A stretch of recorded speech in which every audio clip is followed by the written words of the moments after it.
Imam Hasan Askari, the 11th Imam of Shia Islam, foresaw the long occultation of Imam Mehdi. He took significant steps to ready his followers for this period. Education. Imam Askari emphasized knowledge, urging his followers to seek religious education. He encouraged the study of the Quran, Hadith, and Islamic sciences, equipping them with the wisdom to sustain their faith during Imam Mehdi's occultation.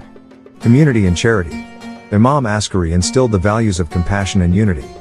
He promoted charity and encouraged his followers to support one another, building a strong and resilient community. Moral values. The Imam stressed the importance of ethical conduct and patience during times of hardship.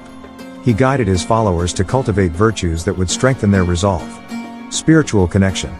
He also strengthened the institution of majid and asked his followers to always connect with that nucleus for guidance in the time of occultation. Imam Hasan Askari's foresight and guidance prepared his followers for the profound journey of Imam Mehdi's long occultation.